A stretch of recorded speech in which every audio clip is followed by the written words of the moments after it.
But again, we are drumbeating to the big event, and that is Fed Chair Jay Powell testifying for the Senate Banking Committee.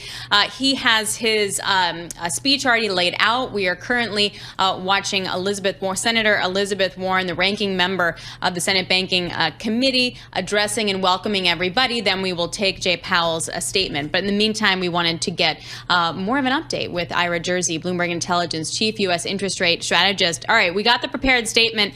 Anything that stood out to you here? Absolutely nothing. So Powell said exactly what we expected, which was, we don't know what our next move is going to be. And you've heard a string of speakers come out this morning and yesterday, and basically since the meeting, not long ago, that suggests that the Fed might be on hold for quote unquote some time, right? So, and how do you define some time? Well, historically speaking, some time has meant at least 6 months.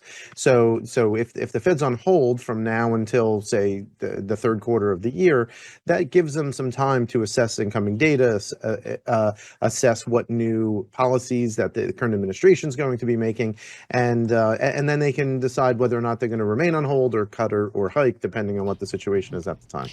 So this will be Powell's first testimony before the U.S. Senate Banking Committee since Donald Trump returned to the White House. How do you expect them to push in terms of Trump's proposals on tariffs and a lot of taxation, immigration, regulation? How far do you expect them to push on those questions?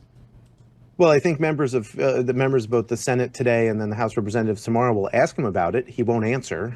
He's ultimately Powell's going to say, once we see what the actual policies are and we can assess how they're going to affect the economy, whether it's spending, like maybe he'll go through, here's the things we're going to look at, but he's not going to be able to give an answer to how it's going to affect the policy regime and in terms of monetary policy. And that's the right thing to do, because quite frankly, anyone who says that they know what's going to happen because of what Donald Trump's saying, they're making a guess, or at best a guesstimate, right? We don't know what a lot of the policies coming out of Washington are, how they're going to permeate and how permanent they're going to be. You've seen just recently, look, tariffs are on, tariffs are off, tariffs are on, tariffs are off. How can we assess the long-term economy with such uncertainty in what near-term policy is going to be?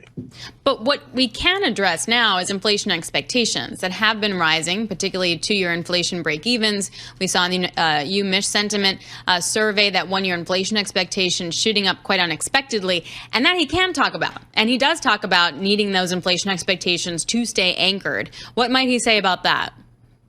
Yeah, that's a good point, Alex, because the one thing that we do know is that if there are tariffs, that there will be an increase in the price of goods and services, goods in particular in the U.S., and probably a little bit of more in services too, which has really been driving inflation expectations.